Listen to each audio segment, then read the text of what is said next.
રાજકોટમાં ગેસના બોટલ ફાટવાનો સિલસિલો યથાવત. ગેસની બોટલ મળવાનો સિલસિલો યથાવત. જેતપુરના ખેતલિયા ટેક્સટાઇલના કારખાનામાંથી કમર્શિયલ ગેસ સિલિન્ડરના 93 બાટલા મળી આવ્યા. રાજકોટ ગ્રામ્ય પોલીસ અને એસઓજીની સંયુક્ત કાર્યવાહી.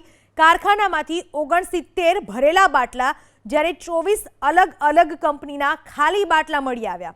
સંગ્રહ કરીને રાખેલા બાટલા જપ્ત કરવામાં આવ્યા. બીજી બાજુ કારખાનાની સેફટી જોખમાય તે રીતે મુકાયા હતા. બાટલા આપનાર મહાદેવ ગેસ એજન્સીનું ગોડાઉન પણ પોલીસે સીલ કરી દીધું. ગેસ એજન્સી અને ટેક્સટાઇલ કંપનીના માલિકો વિરુદ્ધ ગુનો નોંધી હાથ ધરી કાયદેસરની કાર્યવાહી.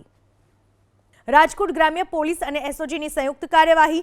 કારખાનામાંથી 69 ભરેલા બાટલા જ્યારે 24 અલગ કંપનીના ખાલી બાટલા મળી આવ્યા. સંગ્રહ કરીને રાખેલા બાટલા જપ્ત કરવામાં આવ્યા.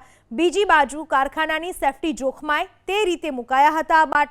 બાટલા આપનાર મહાદેવ ગેસ એજન્સીનું ગોડાઉન પણ પોલીસે સીલ કરી દીધું. ગેસ એજન્સી અને ટેક્સટાઇલ કંપનીના માલિકો વિરુદ્ધ ગુનો નોંધી હાથ ધરી કાયદેસરની કાર્યવાહી.